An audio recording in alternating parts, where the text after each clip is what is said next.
Hello नमस्कार, आप सभी का मुकेश बैरागी एकेडमी यूट्यूब चैनल में बहुत बहुत स्वागत है। हम हिंदी साहित्य का संक्षिप्त इतिहास की बुक पढ़ रहे थे जो कि कक्षा 11-12 की है, माध्यमिक शिक्षा बोर्ड की, जिसमें हमने द्विवेदी युग तक पढ़ लिया था। और आज का टॉपिक है छायावाद। छायावाद का टाइम कितना है तो 1918 से 1936। 1918 से 1936 के टाइम को हिंदी साहित्य में आधुनिक काल के अंतर्गत छायावाद के अंदर गिना जाता है। छायावाद का समय की बात करें तो सन 1918 से सन 1938 तक माना जा सकता है, 38 तक भी माना जा सकता है। वैसे तो 1918 से 36 तक ही माना जाता है, लेकिन 38 तक माना जा सकता है। रामचंद्र शुक्ल ने छायावाद का आरंभ सन 1918 से माना है। इस काल के आसपास साहित्य में एक नए मोड़ का आरंभ हो गया था, जो पुरानी काव्य पद्धति को छोड़कर एक नई पद्धति के निर्माण का सूचक था। निराला की जूही की कली कब की है? 1916 की। निराला की जूही की कली 1916 और पंत की पल्लव की कुछ कविताएं सन 1920 के आसपास हो चुकी थी। छायावाद के लगभग 20 सालों में विपुल साहित्य रचा गया। छायावाद के लगभग 20 सालों में विपुल साहित्य रचा गया। एक और प्रसाद तिराला आदि कवि भी इसी युग में हुए, जिनका प्रधान लक्ष्य साहित्य साधना था। दूसरी ओर माखनलाल चतुर्वेदी, रामनरेश त्रिपाठी, बालकृष्ण नवीन आदि रचनाकार भी हुए, जो अपने युग के आंदोलनों में सक्रिय भाग लेते थे और कविताएं भी करते थे। इनकी काव्य साधना जीवन को केंद्र बनाकर चलती थी। इसके अतिरिक्त बच्चन, नरेंद्र शर्मा और अंचल की अनेक रचनाएं भी इसी युग में रची गई।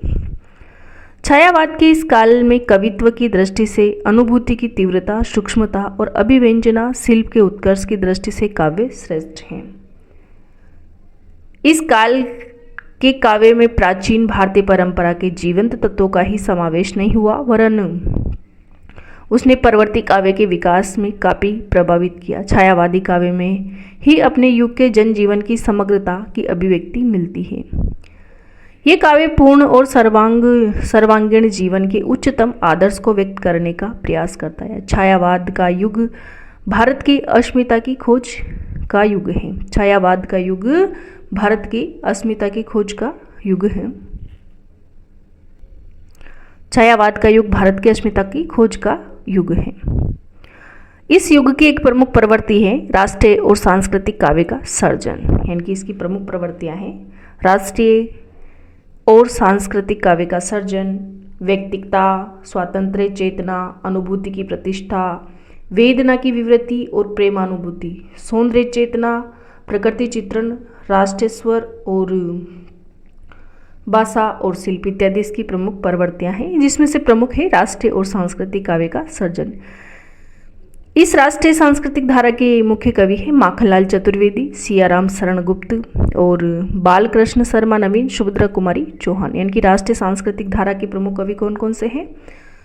तो माखनलाल चतुर्वेदी, सियाराम शरण गुप्त, बालकृष्ण शर्मा नवीन और सुभद्रा कुमारी चौहान राष्ट्रीय सांस्कृतिक धारा के प्रमुख कवि हैं। पहले हम राष्ट्रीय सांस्कृतिक काव्य धारा के प्रमुख कवि देख लेते हैं कि कौन कौन से हैं। माखनलाल चतुर्वेदी। माखनलाल चतुर्वेदी की टाइम की बात करें तो 1889 से 1968 तक इनका टाइम है। माखनलाल चतुर्वेदी की टाइम की बात करें तो 1889 से 1968, 1889 से 1968 इनका टाइम है। इनका जन्म की बात करें तो मध्य प्रदेश के जिला होशंगाबाद के गांव बाबई में हुआ। इन्होंने प्रभा, प्रताप और करमवीर पत्रिकाओं का संपादन किया। प्रभा, प्रताप और करमवीर पत्रिकाओं का संपादन किसने किया? तो माखनलाल चतुर्वेदी ने किया। इनका उपनाम एक भारतीय की आत्मा था। किनका? माखनलाल चतुर्वेदी का उपनाम था एक भारतीय की आत्मा। इनकी कविता संग्रह हिम किरीटिनी और हिम तरंगिनी है। हिम किरीटिनी और हिम तरंगिनी किसका कविता संग्रह है? तो माखनलाल चतुर्वेदी का। इनकी रचनाओं में देश के प्रति गंभीर प्रेम और देश कल्याण के लिए आत्मोत्सर्ग की उत्कट भावना दिखाई देती है। पुष्प की अभिलाषा इनकी प्रसिद्ध कविता है। पुष्प की अभिलाषा किसकी प्रसिद्ध कविता है? तो माखनलाल चतुर्वेदी की। अगले कवि है सियाराम शरण गुप्त। ये किनके कवि हैं?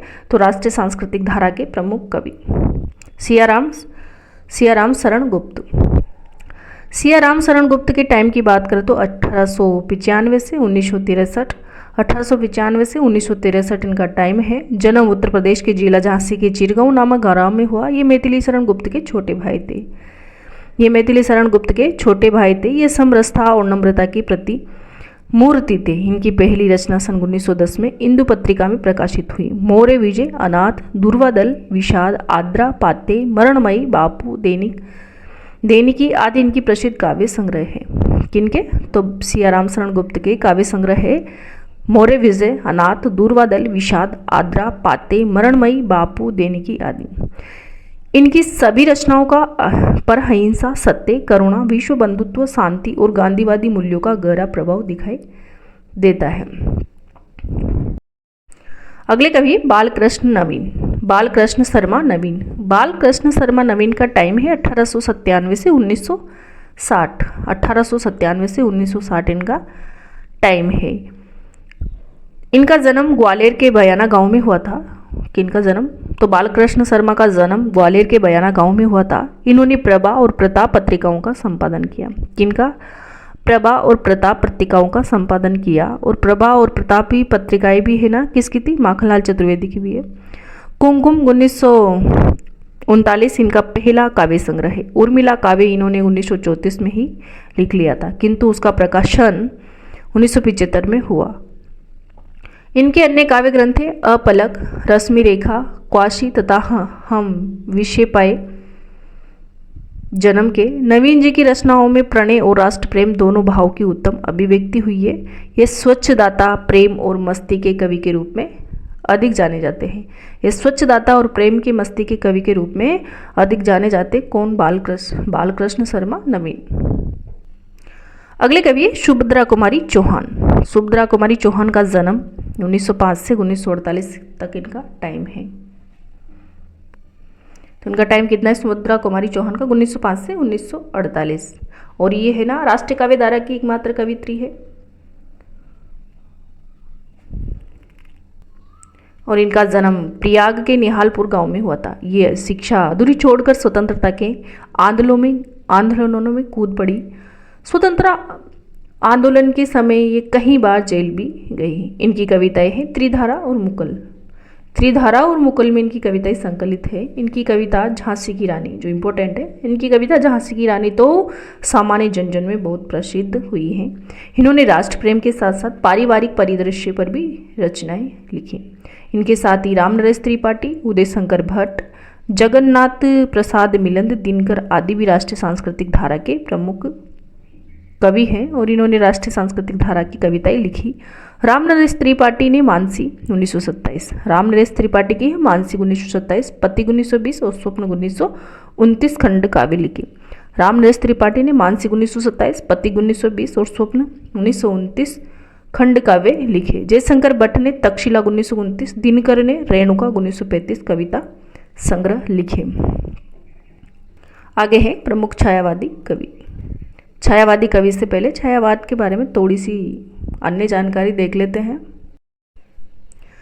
हिंदी साहित्य में छायावाद शब्द का सबसे पहले प्रयोग किसने किया? तो मुकुटधर पांडे ने किया। छायावाद का सबसे पहले प्रयोग किसने किया? तो मुकुटधर पांडे ने किया। सन 1920 ईस्वी में जबलपुर से प्रकाशित पत्रिका श्री शारदा में हिंदी में छायावाद शीर्षक से लेख 4 चरणों में लिखकर छायावाद की आरंभिक विवेचना की गई। मुकुटधर पांडे ने अपने लेखों में छायावाद की 5 विशेषताओं का उल्लेख किया, जो इस प्रकार है: व्यक्तिकता, स्वातंत्र्य चेतना, रहस्यवादिता और शैलीगत वैशिष्ट्य और अस्पष्टता।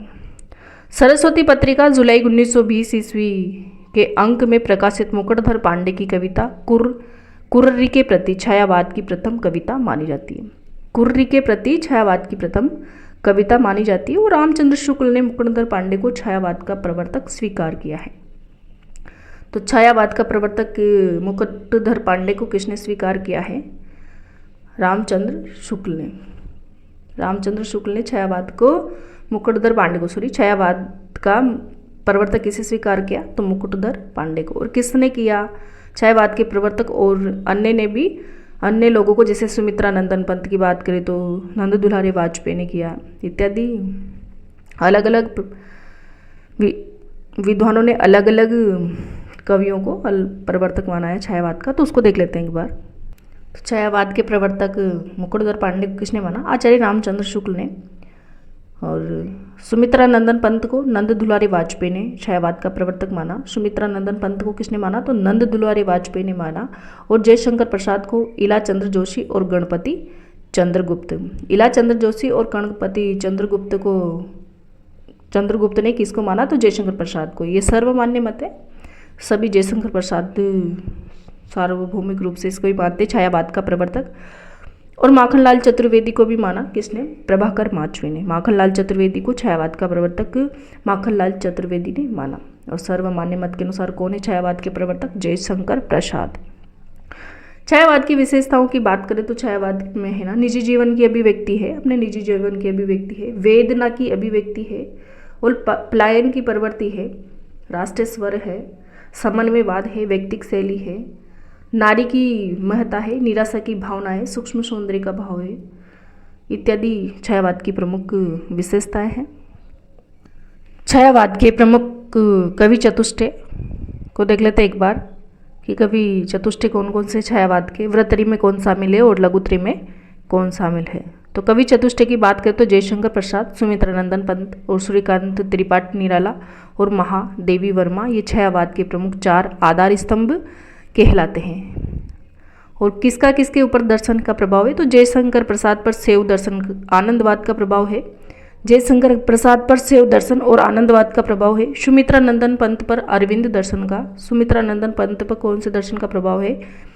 तो अरविंद दर्शन का। सूर्यकांत त्रिपाठी निराला पर अद्वैत वेदांत का, सूर्यकांत त्रिपाठी निराला पर अद्वैत वेदांत का। और महादेवी वर्मा पर बौद्ध दर्शन दुखवाद का प्रभाव है। वृत्तरी की बात करें तो वृत्तरी में है ना, जयशंकर प्रसाद, सुमित्रा नंदन पंत और सूर्यकांत त्रिपाठी निराला को गिना जाता है। वृत्तरी के अंतर्गत किसको शामिल किया जाता है? वृत्तरी में जयशंकर प्रसाद, सुमित्रा नंदन पंत, सूर्यकांत त्रिपाठी निराला। और लघुत्री की बात करें तो लघुत्री में है ना, महादेवी वर्मा, रामकुमार वर्मा और भगवती चरण वर्मा।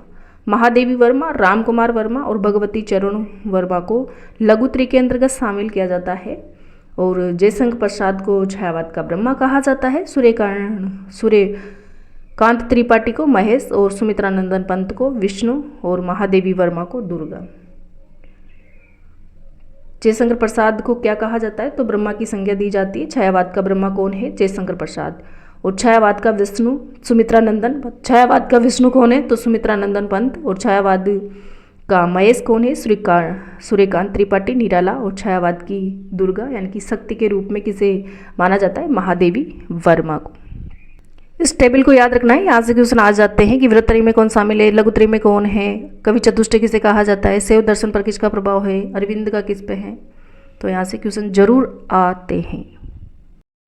आगे छायावाद के संबंध में विभिन्न विद्वानों के मत देख लेते हैं कि किसने छायावाद के बारे में क्या कहा। तो सबसे पहले आचार्य रामचंद्र शुक्ल की बात करें तो आचार्य रामचंद्र शुक्ल ने छायावाद शब्द का प्रयोग 2 अर्थों में समझना चाहिए। आचार्य रामचंद्र शुक्ल ने छायावाद के बारे में कहा कि छायावाद शब्द का प्रयोग 2 अर्थों में समझना चाहिए।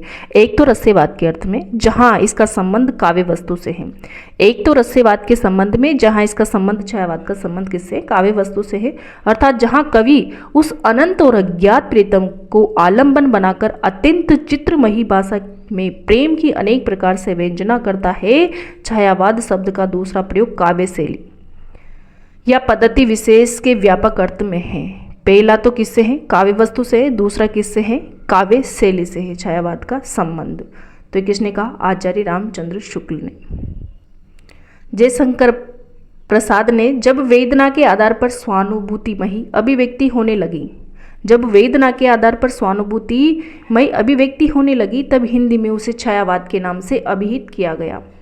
ध्वन्यात्मकता, लाक्षणिकता, सौंदर्यमयी प्रतीक विधान तथा उपचार वक्रता के साथ स्वानुभूति की विवृत्ति छायावाद की विशेषता है। किसने कहा? जयशंकर प्रसाद ने कहा।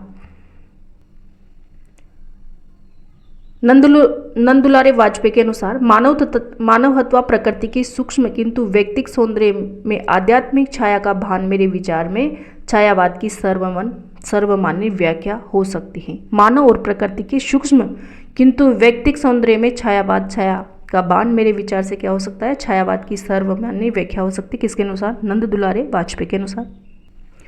आगे है राम कुमार वर्मा के अनुसार। राम कुमार वर्मा ने कहा कि परमात्मा की छाया आत्मा में, परमात्मा की छाया किसमें, आत्मा में, और आत्मा की छाया परमात्मा में पड़ने लगती है तभी छायावाद की सृष्टि होती है। किसने कहा, राम कुमार वर्मा ने कहा। छायावाद तत्वतः प्रकृति के बीच जीवन का उद्गीत है, उसका मूल दर्शन सर्वात्मवाद है। किसने कहा, महादेवी वर्मा ने कहा। और छायावाद स्थूल के प्रति सूक्ष्म का, इंपॉर्टेंट है डॉक्टर नगेंद्र की परिभाषा कि छायावाद स्थूल के प्रति सूक्ष्म का विद्रोह है, वह एक विशेष प्रकार की भाव पद्धति है और जीवन की प्रति विशेष प्रकार का भावात्मक दृष्टिकोण है। डॉक्टर नगेंद्र।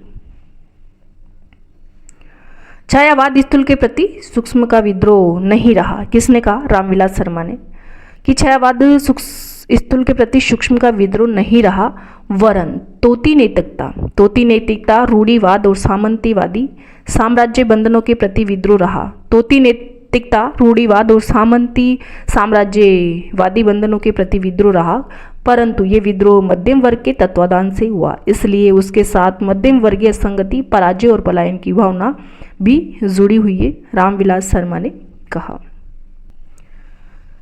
वह छायावाद मूलतः शक्ति काव्य है, पुनर्जागरण चेतना व्यापक और सूक्ष्म रूप है और अपनी अर्थ प्रक्रिया में मानव व्यक्तित्व को गहरे स्तरों पर समृद्ध करता है। किसने कहा, रामस्वरूप चतुर्वेदी ने कहा।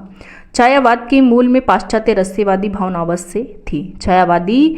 छायावाद के मूल में पाश्चात्य रहस्यवादी भावना अवश्य थी। इस श्रेणी की मूल प्रेरणा अंग्रेजी की रोमांटिक भावधारा की कविता से प्राप्त हुई थी और इसमें संदेह नहीं है कि उक्त भावधारा की पृष्ठभूमि में ईसाई संतों की रहस्यवादी साधना अवश्य थी। आचार्य हजारी प्रसाद द्विवेदी ने कहा।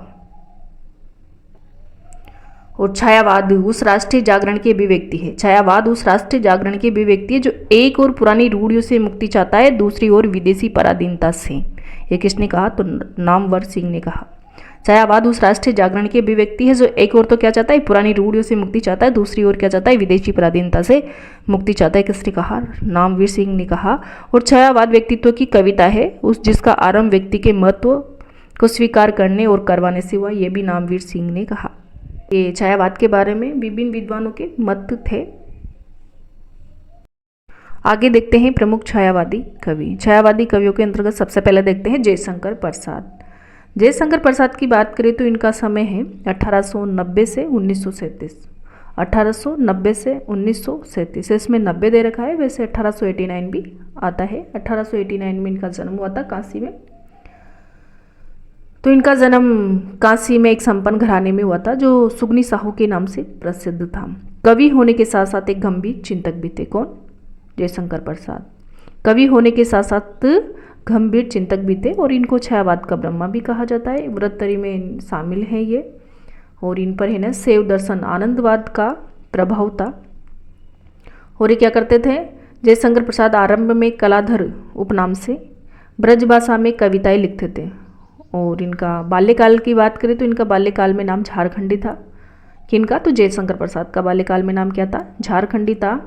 और पहली कविता इनकी है ना सावन पंचक, कलाधर उपनाम से 1906 ईस्वी में भारत हिंदू पत्रिका में प्रकाशित हुई थी। कौन सी, तो सावन पंचक कविता कलाधर उपनाम से 1906 में, कलाधर उपनाम से 1906 में भारत हिंदू पत्रिका में प्रकाशित हुई थी।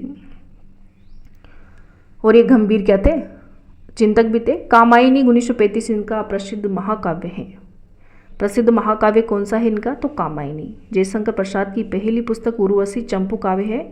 और ये कृति है ना कामायनी की श्रद्धा एवं कामायनी की श्रद्धा का पूर्व संस्करण, जो उर्वशी चंपू काव्य है इनका। और महाकाव्य कौन सा है इनका, तो महाकाव्य है कामायनी। कामायनी की बात करें तो कामायनी जयशंकर प्रसाद का महाकाव्य रचना है और इसमें कितने सर्ग है कामायनी में, तो इसमें 15 सर्ग हैं। और कामायनी ही है ना जो जयशंकर प्रसाद की प्रसिद्धि का कारण है। कामायनी को छायावाद का उपनिषद कहा जाता है। किसने कहा था छायावाद का उपनिषद कामायनी को, तो शांति प्रदेव द्विवेदी ने कहा था। और मानवता की रसात्मक इतिहास है ये, नंदुलारी वाजपेयी ने कहा था। तो कामायनी सर्वश्रेष्ठ महाकाव्य है इनका, किनका? जयशंकर प्रसाद का। और कब का है? 1935 का।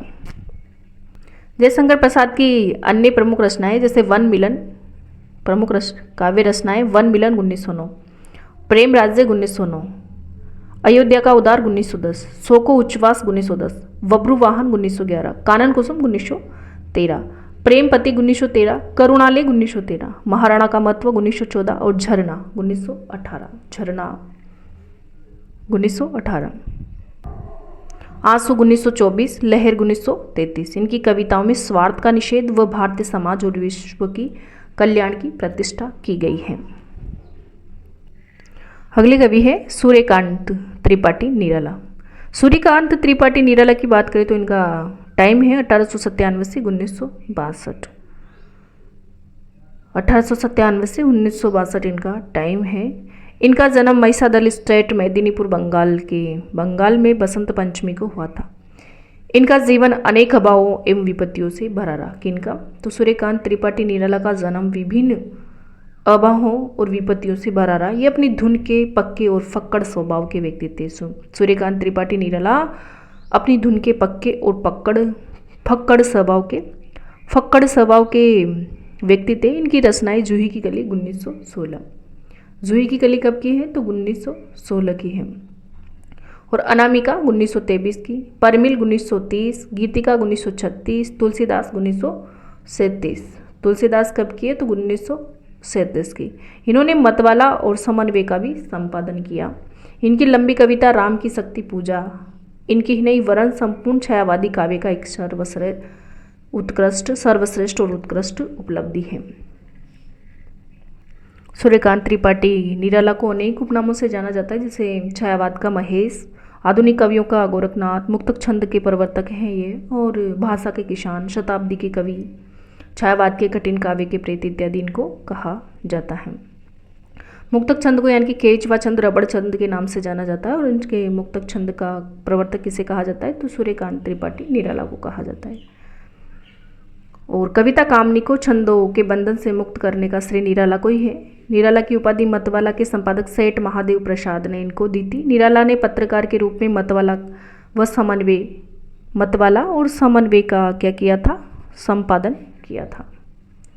और इनकी पहली कविता कौन सी थी? तो जूही की गली 1916 इनकी पहली कविता थी। और निराला का प्रथम काव्य संग्रह अनामिका था। प्रथम काव्य संग्रह कौन सा था? अनामिका था, जो 1923 में प्रकाशित हुआ था। अगले कवि सुमित्रानंदन पंत। सुमित्रानंदन पंत की टाइम की बात करें तो 1900 से 1970 इनका टाइम है। सुमित्रानंदन पंत का टाइम कितना है? 1900 से 1970 का। जन्म उत्तर प्रदेश के जिला अल्मोड़ा के कौशानी ग्राम में हुआ था। बचपन में मातृ स्नेह से वंचित हुए बालक पंत का मन अल्मोड़ा की प्राकृतिक सुषमा की ओर आकृष्ट हुआ। पंत की पहली कविता गिरजे का घंटा। इनकी पहली कविता कौन है? तो गिरजे का घंटा 1916 ईस्वी की है। और अनेक इनके काव्य ग्रंथ हैं। उच्छ्वास 1920 और ग्रंथि 1920, वीणा 1927, पल्लव 1928, गुंजन 1932 और वीणा इनका अंतिम छायावादी काव्य संग्रह कहा जा सकता है। पंत के काव्य में प्रकृति के मनोरम रूपों का मधुर और सरस चित्रण मिलता है। यानी कि ये पंत को प्रकृति के सुकुमार कवि के रूप में जाना जाता है। और पहली छायावादी रचना कौन सी है इनकी? उच्छ्वास। एवं अंतिम छायावादी रचना इनकी गुंजन है। और वीणा इनका अंतिम छायावादी काव्य संग्रह है। रचनाओं को दोबारा देख लेते एक बार। इनकी पहली कविता गिरजे का घंटा 1916 की है। और काव्य ग्रंथ है इनके उच्छ्वास 1920, काव्य ग्रंथ है उच्छ्वास 1920, ग्रंथि 1920, वीणा 1927 और पल्लव 1928 और गुंजन 1932 ये काव्य संग्रह है।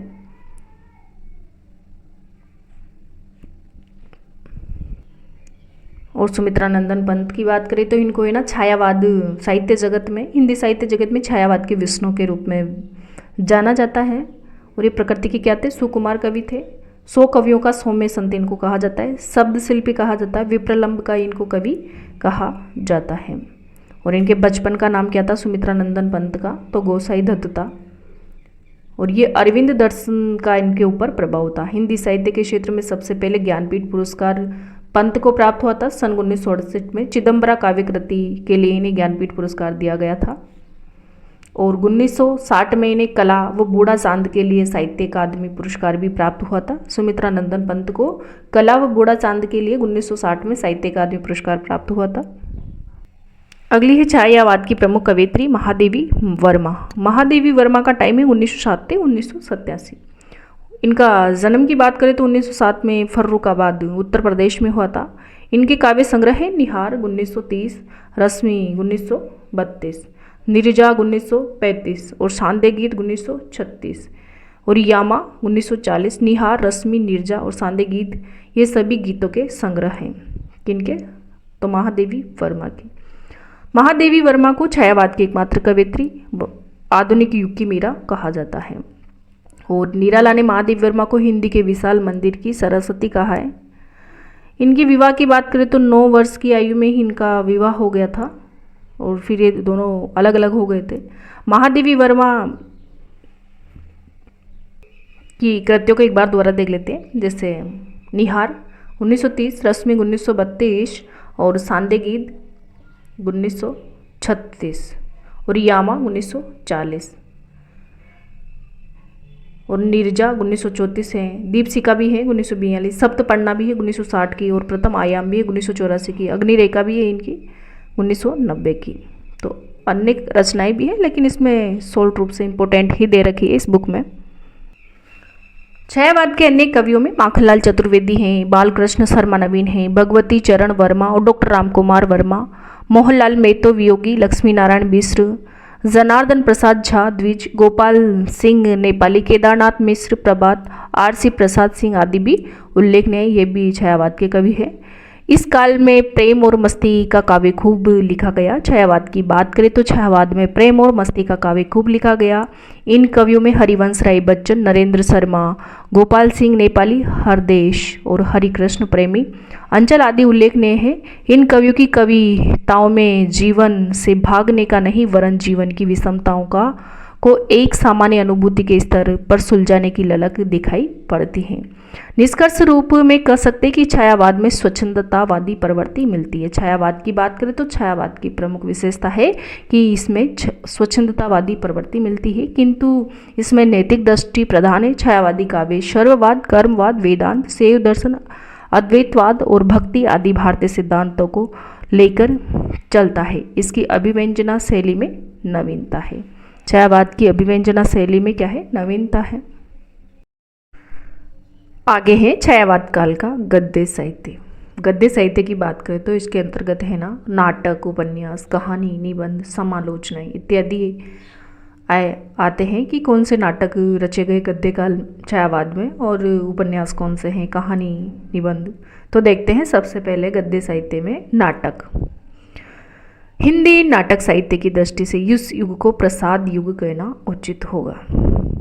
यानी कि अगर छायावाद की बात करें तो छायावाद के नाटक साहित्य की दृष्टि से देखें तो प्रसाद युग कहना उचित है। प्रसाद जी ने 1918 ईस्वी के पूर्व ही नाटक लिखने प्रारंभ कर दिए थे। उनकी आरंभिक रचनाएं सज्जन, कल्याणी, परिणय, प्रायश्चित, करुणालय, राज्यश्री हैं।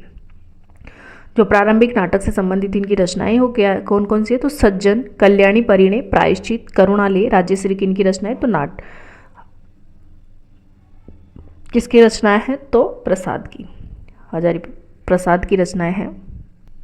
और इसके अतिरिक्त जयशंकर प्रसाद के विशाख 1921, अजातशत्रु 1922। विशाख है ना जो 1921 और अजातशत्रु 1922, कामना 1927 और जन्मेजय का नाग एक 1926, स्कंदगुप्त नाटक जो 1928, एक घूंट 1930, चंद्रगुप्त नाटक जो 1931 और ध्रुव स्वामिनी 1933 ने हिंदी नाट्य साहित्य को विशिष्ट स्तर एवं गरिमा प्रदान की। वस्तुतः हिंदी उपन्यास और कहानी के क्षेत्र में जो स्थान प्रेमचंद का है, यानी कि हिंदी उपन्यास और कहानी के क्षेत्र में जो स्थान प्रेमचंद का है ना, वही नाटक के क्षेत्र में प्रसाद का है। द्विवेदी युग में हुई नाट्य लेखन की क्षतिपूर्ति जयशंकर प्रसाद की ने पूरी की। और भारतेंदु द्वारा स्थापित की गई हिंदी नाटक और रंगमंच की परंपरा को जयशंकर प्रसाद ने ही नया जीवन और नई दिशा प्रदान की। प्रसाद जी मुख्यतः ऐतिहासिक नाटककार के रूप में प्रतिष्ठित थे। जयशंकर प्रसाद की बात करें ना तो ये प्रमुख रूप से ऐतिहासिक नाटककार सिद्ध हुए। प्रसिद्ध प्रसाद के अतिरिक्त हरिकृष्ण प्रेमी और लक्ष्मी नारायण मिश्र विशेष रूप से उल्लेखनीय है। हरिकृष्ण प्रेमी ने इस अवधि में स्वर्ण विहान किसका नाटक है तो हरिकृष्ण प्रेमी का 1930, रक्षाबंधन 1934, पाताल विजय 1936, प्रतिशोध 1937, शिव साधना 1937, ये किसके हैं तो हरिकृष्ण प्रेमी के नाटक हैं। इनमें स्वर्ण विहान गीति नाटक है। स्वर्ण विहान की बात करें तो ये कौन सा है, स्वर्ण विहान की बात करें तो कौन सा है, गीति नाट्य हैं। और लक्ष्मी नारायण मिश्र ने इस काल में अशोक 1927, सन्यासी 1929, मुक्ति का रहस्य 1932 और राक्षस का मंदिर 1932, राजयोग 1934, सिंदूर की होली 1934। सिंदूर की होली किसका है तो लक्ष्मी नारायण मिश्र का। आधी रात 1934 आदि नाटकों की रचनाएं की तो लक्ष्मी नारायण मिश्र के नाटक हैं। अशोक 1927, सन्यासी 1929, मुक्ति का रहस्य 1932, राक्षस का मंदिर 1932, राजयोग 1934, सिंदूर की होली 1934, आधी रात 1934 आदि नाटक की रचना किसके द्वारा की गई, लक्ष्मी नारायण मिश्र के द्वारा। इसके अतिरिक्त अंबिका दत्त त्रिपाठी, रामचरित उपाध्याय, राम नरेश त्रिपाठी, गंगा प्रसाद अरोड़ा, गौरीशंकर प्रसाद, परिपूर्णानंद वियोगी, हरिमुख गोकुल चंद्र वर्मा, कैलाश नाथ भटनागर, लक्ष्मी नारायण गर्ग, सेठ गोविंद दास, अयोध्या सिंह उपाध्याय, हरिओद आदि के नाटक भी उल्लेखनीय है। ये काल नाटक साहित्य के लिए समृद्ध काल कहा जा सकता है। अगर छायावाद की बात करें तो छायावाद है ना नाटक साहित्य के लिए समृद्ध काल कहा जा सकता है। इस काल में ऐतिहासिक, धार्मिक, सामाजिक, राष्ट्रीय, सांस्कृतिक चेतना एवं यथार्थपरक नाटक लिखे गए। एकांकी नाटक लेखन का प्रचलन छायावाद काल में हुआ।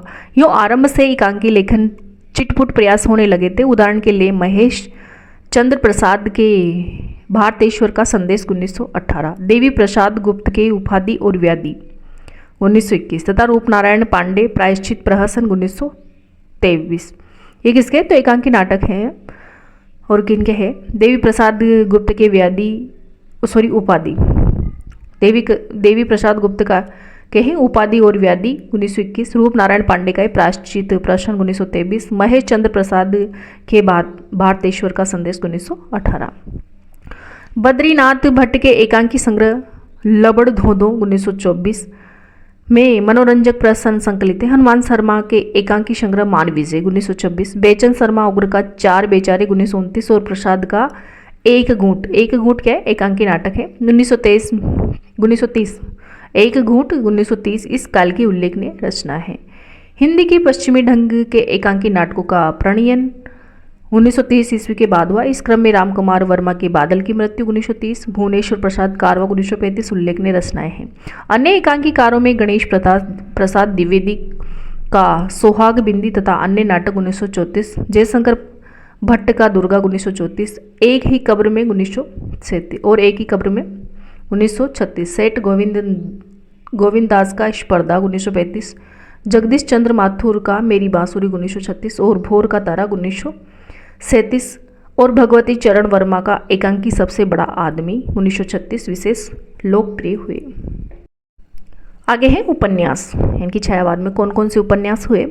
उपन्यास लेखन के लिए इस युग को निर्विवाद रूप से प्रेमचंद युग कहा गया क्योंकि सेवा सदन 1918 किसका उपन्यास है तो प्रेमचंद का। सेवा सदन 1918 का प्रकाशन न केवल प्रेमचंद 1880-1936 प्रेमचंद का टाइम है 1880 से 1936 के साहित्यिक जीवन की वरन हिंदी उपन्यास की एक महत्वपूर्ण घटना थी। प्रेमचंद जी का जन्म वाराणसी जिले के लमही ग्राम में हुआ था। प्रेमचंद की बात करें तो इनका जन्म कहाँ हुआ था तो वाराणसी जिले के लमही ग्राम में हुआ था। सेवा सदन के बाद प्रेमचंद की प्रेमाश्रय 1922, रंगभूमि 1925, कायाकल्प 1926, निर्मला 1927, गबन 1931 और कर्मभूमि 1933, गोदान 35 शीर्षक 7 मौलिक उपन्यास प्रकाशित हुए। पहले प्रेमचंद उर्दू में लिखा करते थे। प्रेमचंद हिंदी कथा साहित्य को मनोरंजन के स्तर से उठाकर जीवन के वास्तविक धरातल पर लाए। उन्होंने जीवन और समाज की अनेक समसामयिक समस्याओं जैसे पराधीनता, जमींदारों और सरकारी कर्मचारियों द्वारा किसानों का शोषण, निर्धनता, अशिक्षा, अंधविश्वास, देश की आवश्यकता, घर और समाज में नारी की स्थिति, वेश्याओं की जिंदगी, वृद्ध विवाह, सांप्रदायिक वैमनस्य आदि को अपने उपन्यासों में माध्यम बनाया। प्रेमचंद के समकालीन उपन्यासकारों की संख्या 250 से अधिक है। प्रेमचंद के समकालीन उपन्यासकारों की संख्या 250 से अधिक है। विश्वम्भरनाथ शर्मा कौशिक 1891, इनका टाइम कितना है विश्वम्भरनाथ शर्मा का, तो 1891 से 1946 ने माँ और भिखारिणी लिखकर प्रेमचंद का सफल अनुकरण किया। चतुरसेन शास्त्री ने आलोच्य अवधि में हृदय की परख 1918, हृदय की प्यास 1932, अमर अभिलाषा 1932 और आत्मदाह 1937 शीर्षक उपन्यासों की रचना की। प्रताप नारायण श्रीवास्तव ने विदा 1929, विजय 1937 नामक आदर्शवादी उपन्यास लिखे।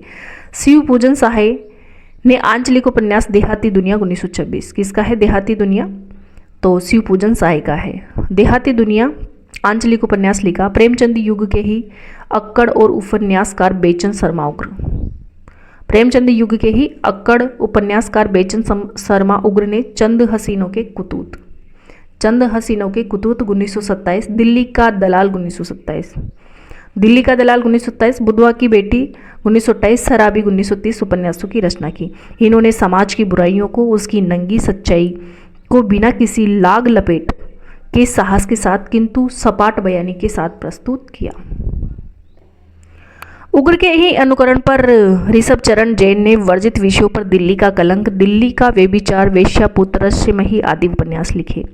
इस प्रकार अनूप लाल मंडल ने पत्रात्मक प्रविधि में समाज की वेदी पर और रूपरेखा नामक उपन्यास लिखे। प्रेमचंद के समकालीन उपन्यासकारों में जयशंकर प्रसाद भी उल्लेखनीय है। इन्होंने कंकाल 1929, जयशंकर प्रसाद के उपन्यास है कंकाल 1929 और तितली 1934, कंकाल 1929, तितली 1934 उपन्यासों की रचना की। कंकाल विशेष उल्लेखनीय है। हिंदी उपन्यास को प्रेमचंद युग छायावाद काल में एक नई दिशा देने का सफल प्रयास जैनेन्द्र का टाइम है 1905 से 1988, जैनेन्द्र ने किया। इन्होंने फर्क 1929, सुनीता 1935 और त्यागपत्र 1937। फर्क, सुनीता और त्यागपत्र किनके उपन्यास है, तो जैनेन्द्र के। व्यापक सामाजिक जीवन को विषय न बना कर व्यक्ति मन की शंकाओं, उलझनों और गुत्थियों का चित्रण किया। इस काल के अन्य उपन्यासकारों में राधिका रमण प्रसाद सिंह, राम रहीम 1937, सिया राम शरण गुप्त गोद 1932, अंतिम आकांक्षा 1934 और नारी 1937। भगवती प्रसाद वाजपेयी का प्रेमपत्र, मीठी चुटकी, अनाथ पत्नी, त्यागमय, लालिमा उल्लेखनीय है। तो प्रेमपत्र, मीठी चुटकी, अनाथ पत्नी, त्यागमय, लालिमा किनके उपन्यास हैं, भगवती प्रसाद वाजपेयी के। वृंदावन लाल वर्मा ने ऐतिहासिक उपन्यास लेखन परंपरा का आरंभ किया।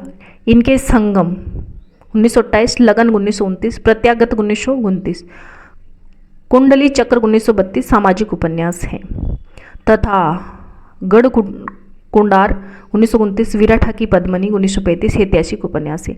राहुल सांकृत्यायन का टाइम है 1893 से 1963, 1893 से 1963 किनका टाइम है, तो राहुल सांकृत्यायन अनुदित उपन्यास लिखे। राहुल सांकृत्यायन की बात करें तो इन्होंने अनुदित उपन्यास लिखे। इस काल में स्वच्छंदतावादी पद्धति में प्रेम मूलक उपन्यास लेखन का श्री सूर्यकांत त्रिपाठी निराला को जाता है। उन्होंने अप्सरा 1931, अलका 1933 और 1936 और निरुपमा 1936 उपन्यासों का सर्जन किया। यानी कि सूर्यकांत त्रिपाठी निराला के उपन्यासों की बात करें तो इनका है अप्सरा 1931, अलका 1933 और प्रभावती 1936, निरुपमा 1936 का सर्जन किया। छायावादी गद्य साहित्य की बात करें तो आगे हैं। छायावादी गद्य साहित्य में कहानी, आधुनिक हिंदी का विकास सही अर्थ में इसी काल में हुआ। उपन्यास सम्राट प्रेमचंद का स्थान हिंदी कहानी के क्षेत्र में भी अद्वितीय है। प्रेमचंद जी की कहानियां भी अपने आसपास की जिंदगी से जुड़ी हुई है। कहानियों में प्रेमचंद का आदर्शवाद दृष्टिकोण भी यथार्थवाद के साथ साथ दिखाई देता है। इन्होंने प्रेमचंद की बात करें तो प्रेमचंद ने लगभग 300 कहानियां लिखी, जिसमें प्रमुख है बलिदान 1918। बलिदान किसकी कहानी है, तो 1918 की है और किसकी है, तो प्रेमचंद की। बलिदान 1918, आत्माराम 1920, बूढ़ी काकी 1921, विचित्र होली 1921, ग्रहदाग 1922, हार की जीत 1922, परीक्षा 1923, आप बीती 23, उद्धार 1924, सरोवर गेहूं 1924, शतरंज के खिलाड़ी 1924, माता का हृदय 1924, कजाकी 1926, सुजान भक्त 1927, इस्तीफा 1928, अलग योजा 1929, पूस की रात 1930। पूस की रात कब की? तो 1930 की। ताबान 1931, होलिका उपवार 1931 और ठाकुर का कुआं 1932, बेटो वाली विधवा 1932, ईदगाह कब की है? 1933। किसकी है? प्रेमचंद की। नशा 1934, बड़े भाई साहब 1934, कफन 1936। कफन कब की है? 1936 की है। किसकी है? प्रेमचंद की। इस काल के दूसरे प्रमुख कहानीकार हैं जयशंकर प्रसाद। जयशंकर प्रसाद इसके दूसरे प्रमुख कहानीकार है। पहले तो कौन है? प्रेमचंद। दूसरे कौन है? जयशंकर प्रसाद। इनकी प्रथम कहानी कौन है? ग्राम 1911। ग्राम किसकी है? तो जयशंकर प्रसाद की। कब छपी थी? 1911 में इंदु पत्रिका में छपी थी। उनकी कहानियों में जीवन के सामान्य यथार्थ को कम और स्वर्णिम अतीत के गौरव को अधिक स्थान मिला। प्रतिध्वनि 1926, आकाशदीप 1929, आंधी 31, इंद्रजाल 1936 इनके कहानी संग्रह है। यानी कि प्रतिध्वनि, आकाशदीप, आंधी, इंद्रजाल किनके कहानी संग्रह? तो जयशंकर प्रसाद के। आकाशदीप पुरस्कार मधवा, गुंडा, सालवती, इंद्रजाल इनकी उल्लेखनीय कहानियां हैं। पुरस्कार आकाशदीप, मधुआ, गुंडा, साल्वती, इंद्रजाल इनकी किनकी? तो जयशंकर प्रसाद की प्रमुख कहानियां हैं। अन्य कहानीकारों में विश्वम्भरनाथ शर्मा कौशिक और सुदर्शन प्रेमचंद परंपरा के कहानीकार माने जाते हैं। गल्प मंदिर, चित्रशाला, दो बाग, मणिमाला, कल्लोल आदि उनकी कहानी संग्रह, जिनमें से 200 से अधिक कहानियां संग्रहित हैं। किसकी है? तो विश्वम्भरनाथ शर्मा। सुदर्शन के कहानी संग्रहों में सुदर्शन सुधा, सुदर्शन सुमन, तीर्थ यात्रा, पुष्पलता, गल्प मंजरी, सुप्रभात, परिवर्तन, पनघट आदि उल्लेखनीय है। अगले कहानीकार है आचार्य चतुरसेन शास्त्री। चतुरसेन शास्त्री, राय कृष्ण दास, विनोद शंकर व्यास ने प्रसाद जी की कथा लेखन शैली को अपनाया। उन्होंने दुखवा में कोसु कहू मोरी सजनी, दुखवा में कोसु कहूँ सजनी, अम्बपालिका, प्रबूत, भिक्षुराज, बावर्चिन, हल्दीघाटी में प्राणवधु आदि कहानियां लिखी। ये किनकी है? तो चतुरसेन शास्त्री की। चतुरसेन शास्त्री की है दुखवा में कोसु कहूँ मोरी सजनी, अम्बपालिका, प्रबुद्ध, भिक्षुराज और बावर्चिन, हल्दीघाटी, प्राणवधु आदि कहानियां चतुरसेन शास्त्री की है। और राय कृष्णदास की है। राय कृष्णदास ने अंतपुर का आरंभ, रमणों का रस से कहानियां लिखी। अंतपुर का आनंद, रमणों का रस से। विनोद शंकर व्यास ने कल्पनाओं का राजा, विनोद शंकर व्यास की बात करें तो कल्पनाओं का राजा, विधाता, अपराध आदि कहानियां लिखी। इस काल में पांडे, बेचन शर्मा, उग्र, जैनेन्द्र, अज्ञे आदि का भी नई कहानी धारा को जन्म दिया। उग्र की कहानियों में सामाजिक विद्रुपताओं के प्रति आक्रोश उग्र के रूप में मिलता है, अतः इनकी कहानियों में भावुकता कम है। चिनगारियां 1923 किसकी है? बेचन शर्मा, उग्र। शैतान मंडली 1924, इंद्रधनुष 1927, बलात्कार 1927, चॉकलेट 1928, दो जक की आग 1929, निर्लजा 1929 इनकी कहानी संग्रह है। प्रेमचंद के बाद हिंदी कहानी को नया आयाम देने वाले में जैनेन्द्र प्रमुख हैं। उन्होंने प्रेमचंद के निकट रहने का भी उनका अनुकरण नहीं किया, वरन अपने लिए एक नई दिशा खोजी। उन्होंने कहानी को घटना के स्तर से उठाकर चरित्र और मनोवैज्ञानिक सत्य पर लाने का प्रयास किया। किन्होंने? तो जैनेन्द्र ने। उनकी हत्या किनकी? तो जैनेन्द्र की हत्या 1927, खेल, अपना अपना भाग्य, बाहुबली, वाताय, नीलम, देश की राजकन्या, दो चिड़िया, ध्रुव यात्रा, पाजेब, एक दिन आदि प्रसिद्ध कहानियां हैं। ये प्रमुख जैनेन्द्र की कहानियां हैं। अज्ञे का टाइम है 1911 से 1987। 1911 से 1987 इनका टाइम है। किनका? अज्ञे का स्थान जैनेन्द्र के समान ही महत्वपूर्ण है। जैनेन्द्र जहाँ मन संसार में रमे रहते थे, वहीं अज्ञे के पात्र बहिर्मुखी हैं, जो समाज तथा आसपास की परिस्थितियों से जूझने के लिए सदैव प्रस्तुत रहते हैं। भारतीय समाज की रूढ़िवादिता, शोषण, वर्तमान विश्व में व्याप्त संघर्ष आदि को लेकर उन्होंने अनेक कहानियां लिखी। उनकी प्रतिम कहानी संग्रह है त्रिपदगा। किनकी? तो अज्ञे की। त्रिपदगा 1931 इस प्रकार कड़िया, अमरवल्लरी, मैना, सिग्नेलर, रेल की सिटी, रोज और हर सिंगार आदि प्रसिद्ध कहानियां हैं। किसकी? अज्ञे की। और अज्ञे का प्रथम कहानी संग्रह क्या है? त्रिपदगा 1931 का है। और कड़िया, अमरवल्लरी, मैना, सिग्नेलर, रेल की सिटी, रोज, हर सिंगार आदि प्रसिद्ध कहानियां अज्ञे की है। इस युग के अन्य कहानीकारों में राधिका रमण प्रसाद सिंह, भगवती प्रसाद वाजपेयी, नीराला पंत, राहुल सांकृत्याय, शुभद्रा कुमारी चौहान, शिवरानी देवी, उषा देवी मित्र, चंद्रगुप्त विद्या अलंकार, विष्णु प्रभाकर आदि उल्लेखनीय है। राधिका रमण सिंह ने कानों में कंगना, तो कानों में कंगना किसकी कहानी है? राधिका रमण सिंह की। लिखकर प्रसिद्धि प्राप्त की, इनका कहानी संग्रह गांधी टोपी 1938। गांधी टोपी की इनका कहानी संग्रह तो राधिका रमण सिंह का। भगवती प्रसाद वाजपेयी की मधुपर्क दीप मालिका, हिलोर, मिठाई वाला, हृदय गति, तारा, स्वप्नमयी, शबनम, तो किनकी कहानी है? भगवती प्रसाद वाजपेयी की है। मधुपर्क, दीप मालिका, हिलोर, मिठाई वाला, हृदय गति, तारा, स्वप्नमयी, शबनम आदि कहानियाँ उल्लेखनीय।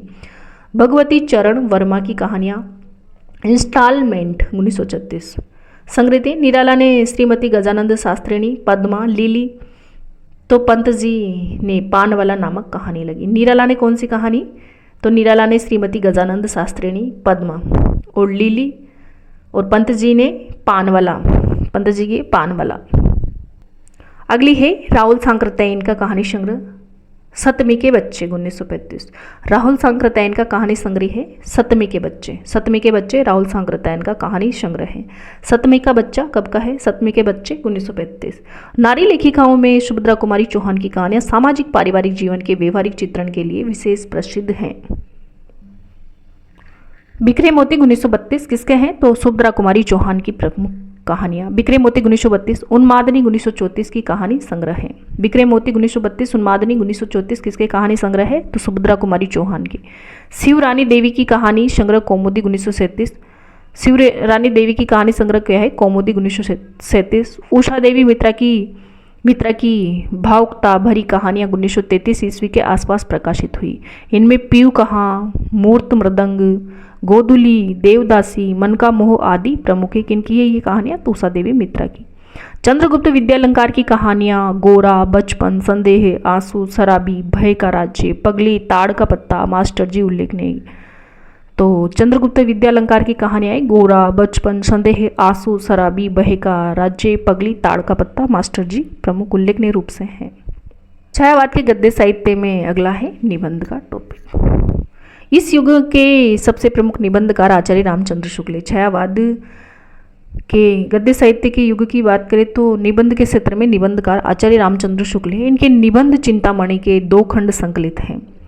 चिंतामणि के कितने खंड है? 2 खंड है। प्रथम भाग में 3 प्रकार के निबंध है: मनोविकार विषयक, साहित्यिक सिद्धांतों विषयक और साहित्य लोचन विषय। मनोविकार संबंधी निबंधों में आचार्य जी ने अत्यंत गंभीर मुद्रा में उत्साह, श्रद्धा, भक्ति, करुणा, लज्जा, ग्लानि, लोभ, प्रीति, ईर्ष्या, भय आदि भाव का विश्लेषण किया। शुक्ल जी का विशद पांडित्य, प्रौढ़ चिंतन, सूक्ष्म विश्लेषण, व्यापक अनुभव सब कुछ अपने उत्कर्ष पर पहुंचा दिखाई देता है। इनके निबंधों में प्रांजल साहित्यिक भाषा का द्रष्टव्य है। ललित निबंध की दृष्टि से गुलाब राय 1888 से 1963 की कुछ रचनाएं उल्लेखनीय हैं। टलवा कलब, फिर निराशा क्यों, मेरी असफलताएं आदि संग्रह के कुछ श्रेष्ठतम व्यक्तिगत निबंध संकलित हैं। मेरा मकान, मेरे नापिताचार्य, मेरी दैनिकी का एक पृष्ठ, प्रीतिभोज आदि निबंध ललित निबंध की सभी विशेषताओं से युक्त है। पद्मलाल पुन्नालाल बख्शी ने कवितामयी व्यक्तिगत निबंध लिखे। किसने? तो पद्मलाल पुन्नालाल बख्शी ने कवितामय व्यक्तिगत निबंध लिखे जो पंचपात्र में संग्रहित हैं। इसमें संकलित अतीत स्मृति, उत्सव, रामलाल पंडित, श्रद्धांजलि के 2 फूल निबंध आदि निबंधों में लेखक की भावुकता, आत्मीयता तथा व्यंग्यपूर्ण प्रतिक्रिया का सुंदर समन्वय मिलता है। अन्य ललित निबंधकारों में शांतिप्रिय द्विवेदी, शिवपूजन साय, बेचन शर्मा उग्र, रघुवीर सिंह और माखनलाल चतुर्वेदी के नाम लिए जा सकते हैं। आगे है छायावाद के गद्य साहित्य में समालोचना। इस काल में समालोचना का साहित्य एक नवीन कलेवर ग्रहण करता है। इस काल की समालोचना साहित्य का परिष्कार और परिमार्जन करने का श्रेय आचार्य रामचंद्र शुक्ल जी को ही जाता है। इनकी पहली सैद्धांतिक समालोचना करती काव्य में रहस्यवाद इस युग में प्रकाशित हुई। काव्य में रहस्यवाद किसकी समालोचना करती है? तो आचार्य रामचंद्र शुक्ल की। शुक्ल जी ने भारतीय और पाश्चात्य साहित्य शास्त्र का गंभीर अध्ययन किया। उन्होंने हिंदी की पहली बार अपने ग्रंथ रस मीमांसा में रस विवेचन को मनोवैज्ञानिक आधार प्रदान किया। इस काल में सैद्धांतिक आलोचकों में लक्ष्मी नारायण सुधांशु भी उल्लेखनीय है। काव्य में रवि व्यंजनवाद उनका आलोचना ग्रंथ हैं। डॉक्टर राम कुमार वर्मा ने आलोचना दर्श और साहित्य समालोचना 1930 समालोचनाएं लिखी। इस काल में संस्कृत काव्य शास्त्र का परिचय देने के लिए सिद्धांत या लक्षण ग्रंथों की रचना प्रचुर मात्रा में की गई। इनमें जगन्नाथ प्रसाद भानु रस रत्नाकर, ये इनका 1919 का, जगन्नाथ प्रसाद भानु रस रत्नाकर 1919, अलंकार दर्पण 1936, गुलाब राय का नवरस 1921, विश्वनाथ प्रसाद मिश्र का काव्यांग कौमुदी 1924 और भगवान दीन का व्यंग्यार्थ मंजूषा 1927, रमाशंकर शुक्ल रसाल अलंकार पीयूष 1929, निर्णय 1930। रमाशंकर शुक्ल रसाल का है अलंकार पीयूष 1929 का और निर्णय 1930 का। श्याम सुंदर दास का है रूपक रहस्य 1932। प्रमुख है प्रायोगिक आलोचना के क्षेत्र में पदम सिंह शर्मा, प्रायोगिक आलोचना के क्षेत्र में पदम सिंह शर्मा, बिहारी शस्यई की भूमिका, कृष्ण बिहारी मिश्र, देव और बिहारी, और भगवान दीन का है बिहारी और देव प्रमुख है। यानी कि है ना, कृष्ण बिहारी मिश्र की रचना तो है देव और बिहारी, देव पहले आएगा तो कृष्ण बिहारी आएगा, और भगवान दीन की है बिहारी और देव, और भगवान दीन आएगा तो बिहारी पहले आएगा। यानी कि जिस रचना में बिहारी पहले आएगा वो किसकी है, भगवान दीन की। क्या है, प्रायोगिक आलोचना। इस काल में समालोचना साहित्य का सबसे महत्वपूर्ण देन शुक्ल जी को ही है। उन्होंने अपने विवेचन के लिए हिंदी के 3 बड़े कवियों गोस्वामी तुलसीदास, सूरदास और जयसी को चुना। यानी कि आचार्य रामचंद्र शुक्ल के अनुसार 3 बड़े कवि कौन सी है, गोस्वामी तुलसीदास, सूरदास और जयसी। तुलसीदास, सूरदास, जयसी आचार्य रामचंद्र शुक्ल के अनुसार 3 बड़े कवि हैं। सर्वप्रथम उन्होंने तुलसी ग्रंथावली 1923, किसकी तुलसी ग्रंथावली, तो शुक्ल की, 1923 का संपादन किया। इसकी भूमिका के बाद में गोस्वामी तुलसीदास 1933 शीर्षक से स्वतंत्र रूप से प्रकाशित हुई। इस प्रकार जयसी ग्रंथावली 1924 और भ्रमर गीत 1926 का संपादन भी उन्होंने किया। हिंदी साहित्य का इतिहास 1929 उनके गंभीर अध्ययन और विश्लेषण का सामर्थ्य का अन्य प्रमाण है। शुक्ल जी के समान ही कृष्ण शंकर शुक्ल ने केशव की काव्यकला 1924 और कविवर रत्नाकर 1935 समालोचनाएं लिखी। तो केशव की काव्यकला और कविवर रत्नाकर किसकी समालोचनाएं, कृष्ण शंकर शुक्ल की। इसी कड़ी में विश्वनाथ प्रसाद मिश्र भी उल्लेखनीय है। बिहारी की वाग विभूति 1936 और हिंदी नाट्य साहित्य का विकास 1930 उनकी समालोचनाएं हैं। तो बिहारी की वाग विभूति और हिंदी साहित्य का नाट्य का विकास विश्वनाथ प्रसाद मिश्र की समालोचनाएं हैं। इस मध्य छायावाद पर बहुत आलोचनाएं लिखी गई। यहाँ छायावाद को लेकर 2 मत हो गए। छायावाद के समर्थन में नंद दुलारे वाजपेयी, अवध उपाध्याय और कृष्णदेव प्रसाद गौड़ और शांति प्रिय द्विवेदी, नगेंद्र, सुमित्रा नंदन पंत, जयशंकर प्रसाद आदि हैं। अगर छायावाद के समर्थन की आलोचनाओं लिखने वाले से संबंधित बात करें तो समर्थक कौन है, नंद दुलारे वाजपेयी, अवध उपाध्याय, कृष्णदेव प्रसाद गौड़, शांति प्रिय द्विवेदी, नगेंद्र, सुमित्रा नंदन पंत और जयशंकर प्रसाद छायावाद के समर्थन में आलोचनाएं लिखने वाले। और प्रसाद ने काव्य और कला तथा अन्य निबंध 1939 और महादेवी वर्मा ने सांदे गीत 1936 की भूमिका में छायावाद को महत्व दिया।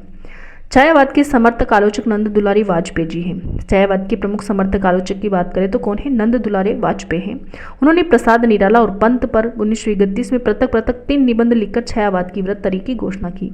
तो छायावाद की वृत्तरी की घोषणा किसने करी, तो नंद दुलारे वाजपेयी ने।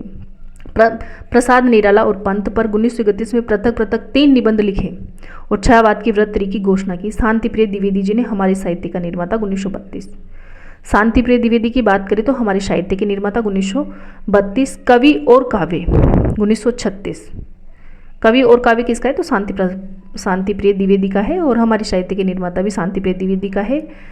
और साहित्य की 1938 3 आलोचना ग्रंथ लिखे। नगेंद्र जी ने सुमित्रा नंदन पंत 1938 नामक पुस्तक लिखी। नगेंद्र की समालोचना से संबंधित बात करें तो नगेंद्र जी की सुमित्रा नंदन पंत। छायावाद के गद्य साहित्य में अगला है जीवनी। आलोच्य युग में जीवनी लेखन की दिशा में पर्याप्त कार्य हुआ। इस समय राष्ट्रीय नेताओं पर जीवनियाँ लिखी गई।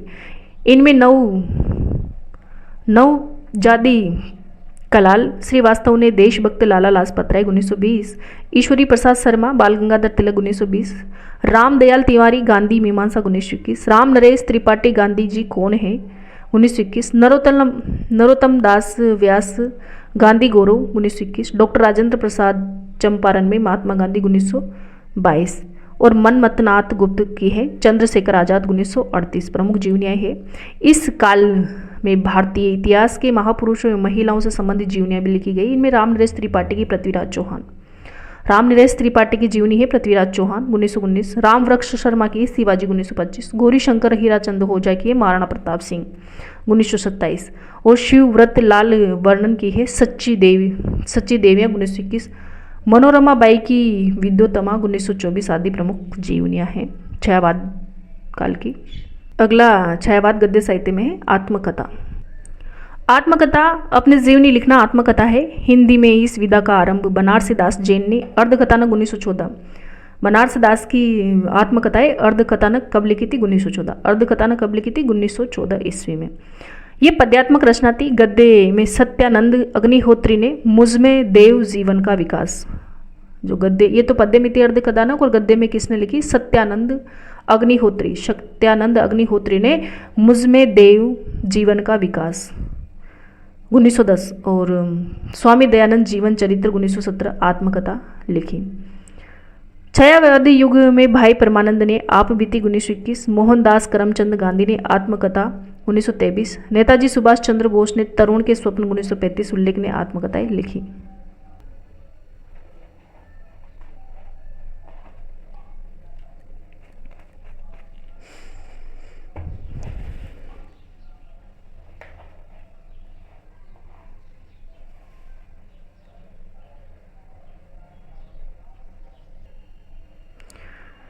छायावादी युग में यात्राव्रत भी खूब लिखे गए। श्री राम नारायण मिश्र उस समय 1876, राम नारायण मिश्र का टाइम है 1876 से 1953। गणेश नारायण सोमानी जन्म 1878, राम नारायण सोमानी का जन्म 1878। स्वामी सत्यदेव परिव्राजक जन्म 1879 और कन्यालाल मिश्र आर्योपदेशक जन्म 1880। शिव प्रसाद गुप्त जन्म 1883। राहुल सांकृत्यायन का जन्म 1893। सेठ गोविंद दास का है 1896। आदि ने इस विधा को खूब समृद्ध किया। राम नारायण मिश्र ने यूरोप यात्रा में 6 मास, राम नारायण मिश्र का यात्रा व्रत है यूरोप यात्रा में 6 मास। किसका है तो राम नारायण मिश्र का 1932 में। और गणेश नारायण सोमानी का यात्रा व्रत है मेरी यूरोप यात्रा। मेरी यूरोप यात्रा किसकी तो गणेश नारायण सोमानी की 1932 में।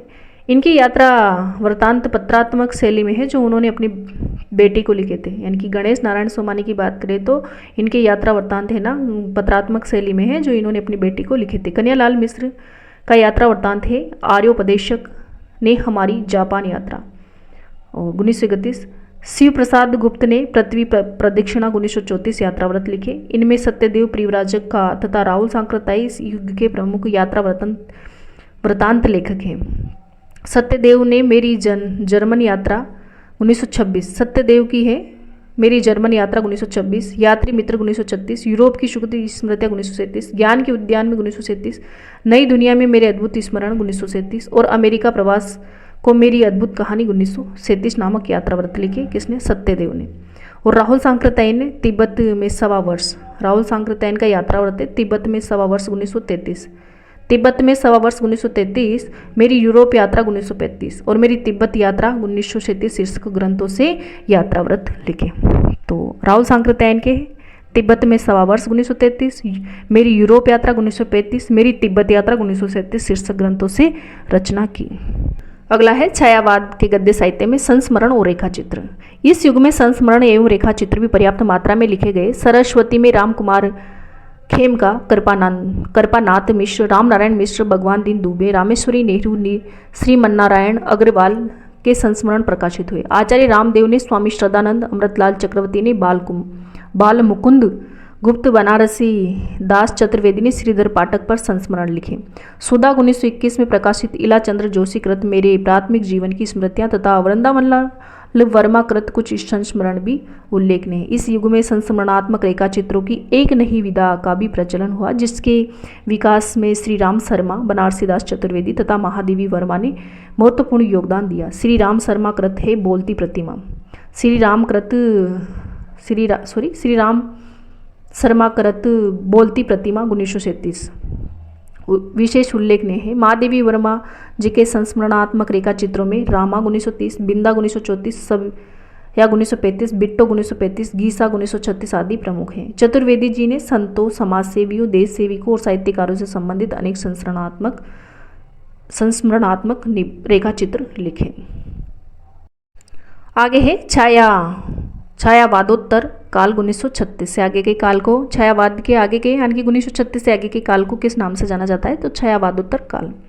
इसी बीच का साहित्य कहीं वादों और धाराओं से होकर गुजरा। विभिन्न प्रकार की जीवन दृष्टियां, काव्य की वस्तु और शिल्प संबंधी मान्यताएं उभरी। इस समय के साहित्य में व्यक्तिगत अनुभूति की गहनता, सामाजिक अनुभूति की स्फीति, रोमानी दृष्टि, बौद्धिक यथार्थवादी आदि दृष्टियां विकसित हुई। इस समय काव्य की अग्रलिखित धाराएं मुख्य रूप से उभरी, जिनमें राष्ट्रीय सांस्कृतिक कविता, उत्तर छायावाद, व्यक्ति गीति काव्य, प्रगतिवाद, प्रयोगवाद और नई कविता धारा प्रमुख है।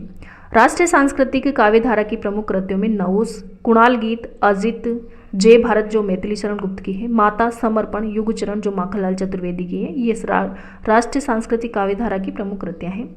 माता समर्पण युग चरण माखनलाल चतुर्वेदी के, अपलक क्वासी विनोबा स्तवन, हम विश्व पाए जन्म के बालकृष्ण शर्मा नवीन की, नकुल नोहाखाली, जय हिंद, आत्मोसर्ग, उन्मुक्त गोपिका सियाराम शरण गुप्त की, हुंकार, कुरुक्षेत्र, द्वंद्व गीत, इतिहास के आंसू, रश्मि रति, धूप और धुआं, दिल्ली दिनकर की है, वासवदत्ता, भैरव, कुणाल, चित्रा, युगाधार सोहनलाल द्विवेदी की है, सूत की माला बच्चन की है, हल्दी घाटी जौहर श्याम नारायण पांडे की है, विक्रमादित्य गुरु भक्त विसर्जन मानसी, अमृत और विश्व, युगदीप, यथार्थ की और कल्पना, एकला चलो रे, विजयपथ उदय शंकर भट्ट की है, और कालदहन, तप्त ग्रह, केकई, दानवीर, कर्ण, केदारनाथ मिश्र प्रभात की है। उत्तर छायावाद के प्रमुख कवि एवं रचनाएं, तुलसीदास उत्तर छायावाद के प्रमुख कवि हैं और एवं रचनाएं हैं। तुलसीदास, अणिमा, अर्चना, आराधना ये निराला की हैं।